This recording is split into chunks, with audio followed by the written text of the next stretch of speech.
manje ebheka ukuthi uzolalela isayidi lakhe. Lokho kuyabalimaza abantu ngoba kugcina sekhona seboshiwe ngokuthi akulalelanga isayidi lesibili. Gcina kube khona osefile ukuthini olunye uhlangothi akuthathwanga lalalelwa. Wakhombisa isithembu, lokho kusebenza ukwenzile futhi ukhombisa ukuba indoda futhi ukhombisa ukuba neqiniso. Themba isikole kade sesiqede isikole sesimithizele. Wathola-ke ingane.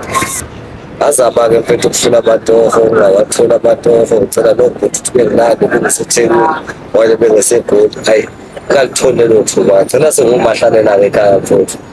Kodwa ngibamba lapha nalapha udakabhoyi bafowethu nakhona kungayona into eyenze kanjalo. Futhi nje ovela abantu odaka, ngele nabantu omama amanzi, ngenzela ukuthi ngithenge amalabuyela engane, ngithenge nobisi lengane. Kwaya ngokuya-ke umama wengane yami wabangathi manje kusenokungijikela akasangiboni kahle ngoba uyabona phela vele ngibhubhuza la ekhaya. Imali elabuyela isiqhamuka nje, hhayi ehlezi ikhona imali yobisi. Kwaba khona-ke lokho ukuthi ngathi usiyangicwasa, ngikhulume nje izinto engazizwa kahle, esho ukuthi ngathi ngi-useless. Ngathi ngiyabuya ngelinye ilanga sengithenge iy'mpahla, kwakuzoba amaholidi kuKhisimusi. Ngibuya ngiphethe iy'mpahla zengane, ngiphethe yonke into, ngithi ngiyafika ngizwa kuthiwa hawu sebetshoniwe lo. Nginibingelele ngiphinde nginamukele emakhathi nje bafethu kuyintokozo ngaso sonke isikhathi ukuthi sizoxoxa la njengomndeni, sizoxoxa la njengomphakathi. Okuhlula amadoda kuyabika, ngiye ngithi imizi nemizi iney'nkinga zayo. Nawe lapho kini nenkinga, mhlawumbe uyafisa ukubaxoxela abanye noma ufanayo ngaphakathi. Kodwa ngihlezi ngisho iy'nkinga ziyagibelana futhi iy'nkinga ziyashiyana. Inkinga yakho incane kunenkinga yamakhelwane, neyamakhelwane incane kunenkinga yakho.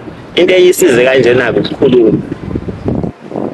Bafethu uyazi ukuze kuthiwe ulokhuzane umuntu omaziyo nophila naye unenkinga, uxakekile, ukweleta umashonisa 2000. Thola ukuthi wena unawo 2000 kodwa uzwa sekuthiwa umfowenu noma umngani wakho uyabaleka, ubalekela umashonisa, uzwibuka ukuthi hawu le ndoda ibingeke isakhuluma nami ngitshela ukuthi mfethu ngagaxela la ngangixakwe ukuthi ngayithola sengimashonisa sekuyangixaka. Awungizame noma ngo-2000 uphonse ayibuka ukuthi 2000 nginayo bengingamsiza ngithi nawu 2000 mfethu hamba ukhokhela umashonisa impilo iqhubeke. Ngenxa yokuthi abantu abakhulumi iy'nkinga igcina zande kakhulu zizey'gibelana. Yingakho-ke ngavula iplatform ukuthi bafethu asizeni la sikhulume, wonke umuntu oney'nkinga siyikhulumeni iy'nkinga. Kwesinye isikhathi ukukhuluma kuyalapha. Ngeke ngande kakhulu-ke ngomlomo bafethu ngicela niqhubeke nijoyine i-EasyBet nisebenzise i-promo code ethi STay50. Nijoyine ngale link engiyifakela phansi, niklikhe kuleyo link ufake i-promo code ethi STay50 uzoyitholela izinto ezinhle kakhulu bafethu. EasyBet is the best betting app. I-Champions League ibuyile, ama-qualifier e-World Cup akhona, Bafana izoqualify, FIFA isasiphuca ama-point. Asibeni simnandi kodwa ngihlezi ngisho ukuthi bet responsible. Ave ngingamthandi umuntu othatha imali yebhonasi ngoba kuthi uDisemba emsebenzini wakhe ethi ngoba ngibhonasi u10,000 mncane. Iy'ngane zami ngoba nginey'ngane eziwu6 bomama abahlukene nje, ngeke ngikwazi ukuthi ngiy'nelise ukuthi ngithathe lo 10,000 ngifake u4 odds laphaya ku-EasyBet kuzoba u40,000 khona ngizokwazi ukuthi ngenelise iy'ngane zami bese uyadliwa bese futhi iy'nkinga ziyaqala. Next year sobe sesinawe sesihlezi nawe la ukusho iy'nkinga ade ungayi-avoida. Betha ngale mali owinning ukuyiluza. Hlezi ngitshela abantu lokho. Mokuba umjida uyaphuza, uyakwazi ukuthi wena nge-weekend uthenge iHennessy. Mozobetha mayinasa phela ukuthi yazi le mali lo 600 weHennessy namhlanje ake ngishaye nje noma ibhodisi. Bese ngithatha u300 ngibethe ngawe ngimena vele le mali iwe winning ukuyiluza. Ngusake wena ukuthi uye ebhenki uthi leya mali ade uthi uzoyolipha ngayo iy'mpahla zengane ngoDisemba, leya mali ade uthi uzoyobhele uyohlawula ingane ngoba manje inengane engahlawulile. Uthathe lo 6,000 ade usaqolela imali yenkomo uthi ufuna ukuthatha wona khona iy'nkomo zizonela sebembili kanye ney'mbuzi khona uzoyohlawula bese uyithi ngolula. Ngoba mase kungenzeki ngentando yakho waqala wathatha imali ade uthi uyohlawula ngalo nedlozi liyakubuka lithi nangu uyenza bese lithi bese uyakhala. Le ade willing ukuthenga ngayo udrink, ukubheja kuqala ku1 rand. Khona umuntu ade ngimbuka izolo ubamba 123,000 ngo10 rand. Leyo mali kadrink, leyo mali yebhizi asiqaleni kanjalo ungayikhulisela ukuthathe 10 rand ubheje u3 odds kube u30, ubheje u3 odds kube u90, ubheje u3 odds kube u300 kanjalo asibhetheni kuba responsible. sibethe ngani izibet ngoba yini izibet is the best. Bafethu ngiyaqala ukunihlonipha. Ngiyakusho lokhu abantu bahlezi bethi sithe sifuna u-part 2 sithe ilandelele le ndaba le ishuthe. Mina hlezi ngisho ngeke ngishuthe into engashutheki. Indaba mangibona ukuthi yabo le ayishutheki ngeke ngiphoqele bafethu. Egcineni angidlali la ngiyanihlonipha nami ngiyahlonipha. Kodwa le ngikwazile ukuthi mangikhuluma nobhuti manje sikhumbule isitori last week la usisi athi wabanjwa efaka i-ex yakhe kuyibaba ingane yakhe emzini wabanjwa ngumfowabo wendoda yakhe. Namhlanje-ke ngihlezi nomfowethu la okuyena baba wengane okuyena ex waleya video. Mfowethu ngikubingelele ngiphinde ngikubingelele phakathi. Ngiyaphila mfethu ngibonge kakhulu ukusihlonipha suka la efonini ubuntu bakho ukwazi ukulalela bese ukwazi nawe ukuphendula into ongayithandi ukwazi ukuthi cha mfethu leyo nto leyo angiyithandi cha lapha anginankinga sasebenzisana saze sakwazi ukuthi namhlanje siphile. Yebo, nami ngithatha ithuba ngibonge mfethu ukuthi kwazile usebenzisa ubuchopho wazehlisa wasumela neqiniso ngoba futhi lokho okungizele khona futhi kuyashayisana kakhulu ngakho nje isuke kumele kuphezulu le ndaba ukuthi ngizokhuluma nawo ngezigaba lami ngikhuluma ngikhona khona ngoba kwesinye isikhathi abantu baye bekhuluma ongekho manje bheka ukuthi uzolalela isayidi lakhe. Lokho kuyabalimaza abantu ngoba kugcina sekhona sekushiwe ngokuthi adilalelanga isayidi lesibili gcina kubekhona usefile ukuthini olunye uhlangothi akuthathwanga nalalelwa wakho ngizitheni lokho kusebenza ukwenzile futhi ukhombisa ukuba indoda futhi ukhombisa ukuba neqiniso. Ebanga bethu ukuba uzoxoxana nini mfowethu cele usilandise wazana kanjani usisi? Mfowethu usisi lo ngikhule naye sifunda naye esikoleni sasithola ukuthi ke waqala esikoleni sinethemba futhi ukuthi sokhula sibe something sisebenze kahle sakhumuza sishada. Uthando lwethu lwaqhubeka lwaluhle waze saye sasiqeda isikole uthe masiqeda isikole kanti sesiqeda isikole sesimithise wathola-ke ingane wawubaba ingane yakhe phela saqhubeka nokuthandana. Inkinga yami isiba lapho ukuthi manje akusayeki ukuthi phela ehambe eqhubeke nemfundo ngoba senengane lapho akusayeki ukuthi ngiqhubeke nemfundo ngoba senginengane sekumele ngibe ne-responsibility yengane. Azama-ke mfethu ukufuna amatoho ungawatholi amatoho ngicela nobhuti ukuthi bengilande bengisethekweni wale bengesegoli hhayi ngalitholi lelo thuba ngagcina sengumahlalela-ke ekhaya mfethu kodwa ngibamba lapha nalapha udakabhoyi bafowethu nakhona kungayona into eyenze kanjalo futhi nje ovela abantu odaka ngele nabantu obamba amanzi ngenzela ukuthi ngithenga abantu abuyele ngane ngithenge nobisi lengane angisakwazi ukuqhubekela phambili ngoba senginengane sekumele ngibheke ingane. Kwaya ngokuya-ke umama wengane yami wabangathi manje kusenokungijikela akasangiboni kahle ngoba uyabona phela vele ngibhubhuza la ekhaya imali enabuyeli siqhamuka nje hhayi ehlezi ikhona imali yobisi waba khona-ke lokho ukuthi ngathi usiyangicwasa ngikhulume nje izinto engazizwa kahle esho ukuthi ngathi ngi-useless.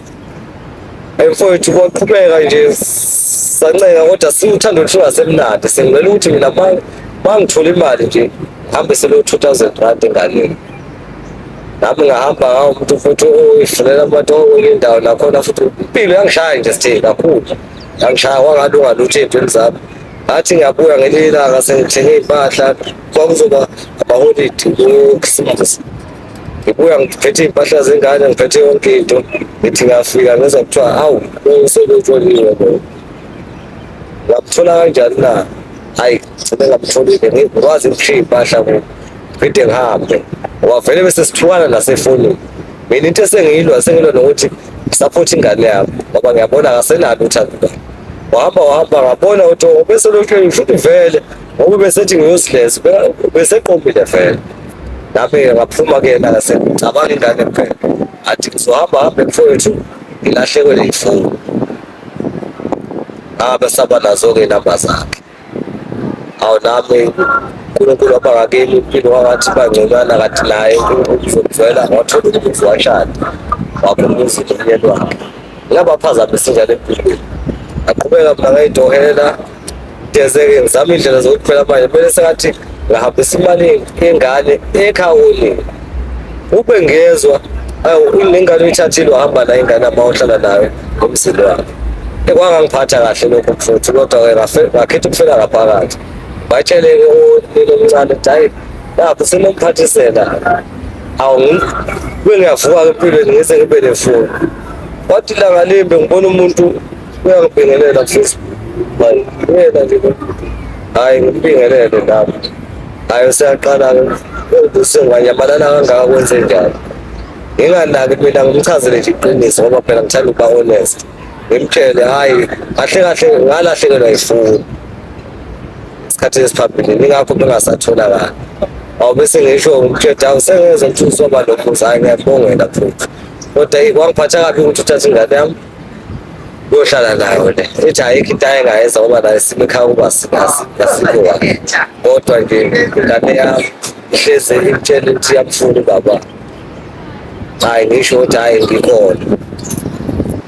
Hhayi esejwayele ukungi-inboxa nje ku-Facebook engitshela ukuthi bayangikhumbula nengane.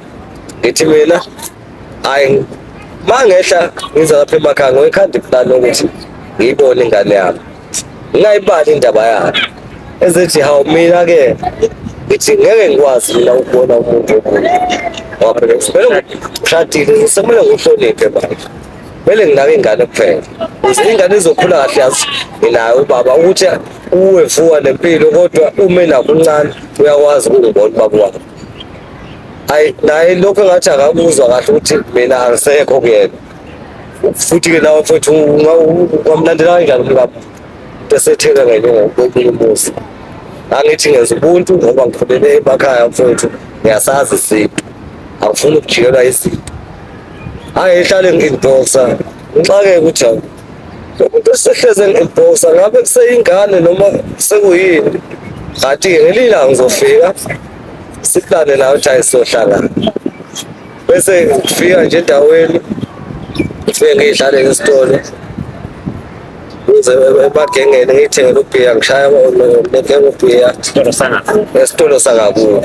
Ngibuze ukuthi umuzi wakho ukuphi, hhayi kube khona nje omunye wendawo nje ngoba nawe yazi le ndaweni nabantu abasey'daweni bakhuluma zonke izinto abangafihli.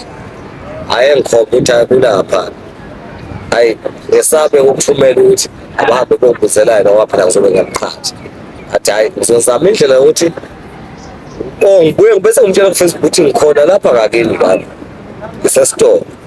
Bese ethi yena eyi ungasheshi uqhamuke, uqhamuke sekuhlwile ungasaboni muntu ngoba ngizoba nenkinga. Hhayi leyo nto nje ingafiki kahle kimi, kodwa bese ngithi hhayi angibekezele ngoba phela niyazi ukuthi wenzani. Akushaya isikhathi sami ntambama-ke kwehlukako la khona ley'tolo la nami bese ngiya ngakhona. Hhayi ngivulele igate ngingene, ethi ngingami egcekeni ngoba kuzosolakala iy'nto ey'ningi angingene ngaphakathi. Hhayi ngimukele ngiyibone ingane ngihlalise lapha kusofa. Hhayi esho khona ukuthi hhayi bese bengikhumbule kakhulu le ngane. Hawu ngiyingcwebe mina enhliziyweni ukuthi hawu hhayi bese ngikhumbula ethi ingane bengikhumbule kahle kahle kwenzakalani. Umuntu wesilisa-ke mfowethu uyamuntu futhi uzokhuluma nje iqiniso. Waqala ngapho khona mina ngamkhipha ubhobho bakhe wase kuba nalokho waze wangenzela nanokudla mfowethu ngadla. Athi uma ngidla ngase ngicabanga ukuthi ngizokwenza njani ngoba sekuhlwile la futhi ngakithi kukude. Ase ngimchazela athi hhayi bengizobona ingane mfowethu sekumele ngihambe. Eyi wangicelela ukuba angingahambi ngoba sekuhlwile vele le ndawo angaziwa muntu kuyona, ngizoba nenkinga kahle ngivelelwe ingozi. Ngimbuze ukuthi kuzokwenzeka kanjani na, ethi ngoba indlu inkulu la sizoyenza iplani. Hhayi ngivulele engilungisele ikamela. Hhayi ngifike ngihlale ngilungele ukulala nami bese ngitshela ukuthi usawulalisa ingane ngale uzofika la ngabona khona mfowethu. Phela umuntu nomuntu khona la awukhi khona. Abantu besimame futhi ngoba wazi nje u-Adam ukuthi wabhayisiswa wayeva waba wikho u-Adam wayethembekile. Nami bengenza ukwethembeka ngifike ngokwethembeka lokhu sizobona le ngane kanti uyazi ukuthi iy'nhloso zakhe zikuphi la. awunginale ethi ungakhini ngempela ngitshe ethi phela ngiyolala nengane endlini ngale hhayi ngene endlini eseqoqa amapijama azami vele sengiyishayela kancane ukubuya awusilala salala futhi awufuni ngiqapha lala lokhu salala impela senza izinto zabantu abathandanayo ngokuthini na njalo uyena osengiyengile futhi nami uyasazi lesisho sithi amanzi ayabalayo abakhona wavuka nje lokho kanti sengiwela kuye ngokweyifiso zakhe manje ngiyabangala nje mase engasakhuluma iqiniso sebeka sengathi wenzakalani nawe yena futhi wangibiza wathi angize ngene kwakhe ukube yena wayeneqiniso sasokhulumela phandle okanye wayezozwa nengane esitolo ube wayeneqiniso wayazi ukuthi wenzani nanokuthi futhi ngoba ubelokhu engibhalela ku-Facebook bebafaka uhathi bebafaka uhathi-ke mfethu uyazi ukuthi uma ubhalelwa umuntu wesimame ufaka uhathi wenzeka ngenye indlela kuthiwa awukho interested kodwa wenzeka ngenye indlela waphela umuntu wesifazane kangakanani uba ungane wakho umuntu futhi owaqala naye impilo yothanda ayisalala mfethu waze waseselisa futhi nje ngathini mfethu sengikhuluma nje iqiniso siyathandana nabo babengane sibuyelene kahle kahle ngingaphazamisi kodwa fanele ngiyibuze yokuthi niyathandana sezibuyelene ngiyabonga ukuthi uyawuthi bengisazowubuza kodwa ngifisa ukwazi ukuthi wazizwa kanjani emva kokuqona ingane yakho ngazizwa ngijabulile mfethu ngoba bese ngine-stress kakhulu ngengane yami ngazizwa ngijabulile ingane yami ngoba phela ingane yegazi lami futhi okunye kwase kuzenzakalela ngoba phela vele nami sengihaqwe la injabulo umuntu futhi umuntu sekwenzela iqiniso lokuthi ngikhombisa ingane nawe wa-interested sekulula ukuthi uzokwenzisa noma yena ayithandayo wethu seniyathandana kodwa iqiniso siyasibalekela yomuntu usho wena usethelwe yawubusa lokho kuye kuze ngqinamba iy'nkinga zabo abanye besikhathi kube wena ushade uma wengane bese ngelinye ilanga usho ukuthi ubaba ingane yakhe uyangena la kwakho bese ngiphathe ndawonye futhi uzwe ukuthi labantu futhi bayathanda wena ungenza nje futhi ngoba kuwuwe owenza lokho uzokwazi ukuthi wena ngoba phela singakubalekile mfethu yebo ngenza ukuthi uma wengane yakho unenkinga yakhe yesibili kodwa wena ukwazi ukungena emzilweni indoda uthini kuwe khathi ungena esangweni la ukwasibandlana mangathiwa leyo ndoda iyazi ulindeleni mfethu ngizokhuluma nje iqiniso mfethu ngeke ngiphatheke kabi nami ngingalwa mhlawumbe ngaze kuchitheke igazi kuthiwa le nto yenzeka kimi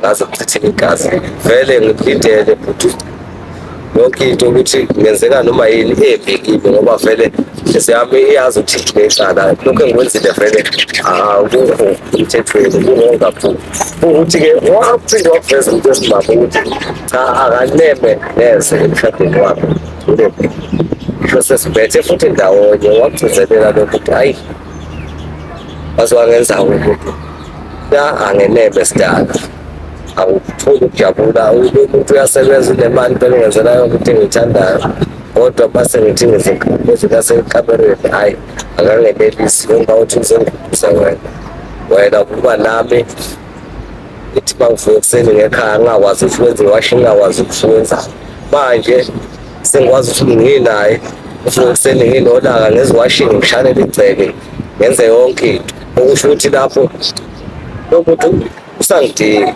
ingakho ngigcine sengikhuluma kayithi futhi sisathandana naye iqiniso nje ilapho yena akayeke senza umuntu ongcono uyena futhi ongengile wangithetha akaneme neze emshadweni wakhe wakwazi futhi ukuthi ngivulele ngingene endlini mfethu ngiyakuzwa ngeke futhi ngikujaji uyimiseleni noma uyimisele ukuthi nje lokho ukhokhoba uye emzini wakhe wena omunye uzoyibuza ukuthi impilo yakho ayiqhubekanga nawe unaye yini omunye okhona empilweni. Mhlawumbe ngoba phela uma ungalokhu uqhubeka nalo nawe othandana nawe uzophatheka kahle. Bese lento yini noma wengane yakho njengendoda, ngikhuluma nawe njengendoda manje hayi njengomfana. Lo muntu lo wakushiya nini and wathathwa uye lo wafela. Njengamanje usefebele indoda yakhe nawe. Ngoba wena usu-proud ukuthi niyathandana, awukusabi ukuthi uzophinda afebele wena futhi. Ngempela ngigcwala umlomo mfethu. Ngiyasho ukuthi siyathandana kodwa enhliziyweni yami futhi ngiyacabanga emqondweni wami ngiyazi ukuthi hhayi zohamba ngomshini. Ngisayengekile ngoba phela umuntu wami wakudala futhi sathandana naye futhi uma wengane yami. Kodwa cha akubuyeli uzohamba nje ngikhohlwe yena. Sengizama amaplani amaningi ukuthi sengathi ngathola ingane yami. Manje ngathola amandla ngithola ingane yami, ngihlawule ingane yami, ngenze yonke into. Sondeza ingane yami yazi mina la ngihlala khona. Izokhula ingane izothi uma isindala ifune yakubaba ngiqhele kulolu. Omunye umuntu ozothi akusikhona ukuthi ufuna vele ukuqhatha umoshele lo mshado wakhe mhlambe naye nawe wahle kuphatheka. Akusikona ukuqhatha mfethu, kuwukuthi yena uqalile. Mina ngidonse uyena. Ukube ngifuna ukuqhatha ngabe mina owenza imizamo ukuthi ngingene kwakhe ngilale lapha. Hhayi konke kwenziwe uyena. Mina ngaba weak lomuntu wesilisa. Akusikho ukumqhatha mfethu ngoba vele nami egcineni ngiyayibona lento engiyenza ukuthi imbi ngoba ngiyayithatha ngiyibhekise kimi. Cha ngizosho-ke lapha kubantu umuntu engithandana naye, ukhona umuntu engithandana naye mfethu. Ukhona ngifuna ukuqamba amanga. Ngize ngakenzi lutho kuyena okukhulu. Ngize naye futhi ngamfica sesihlangane esilungwini. Kodwa ngiyaye ngithi uma sengihleli ngedwa ngicabanga lento ngisho ukuthi lento engiyenzayo ukuphatheka kabi ngisubuhlungu ngalento engiyenzayo bangathiwa uyayizwa.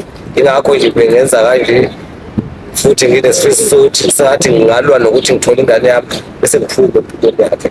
Okuningi hhayi ngoba ngizohliphisisa kuyena, cha. Mina ngiyengoyena wangisondeza. Umdlalo usengaphela futhi ngoba wakwazi ukuqeda nasekuqaleni.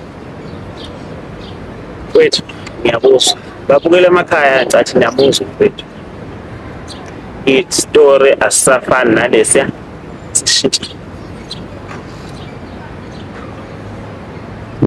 Iyodwa into engijabulisayo ngababukeli bale channel, ngicathi u-80% wawuthi usisi khona into angayisho. Sekuyavela ukuthi ngempela usisi khona into angayisho. So mhlawumbe abantu bazothi bazobona ukuthi le mshini engiyiphethe akusiyo le engijwayele ukuyiphatha. Lokho ngibuka la ukala isikhathi ngenxa yesikhathi.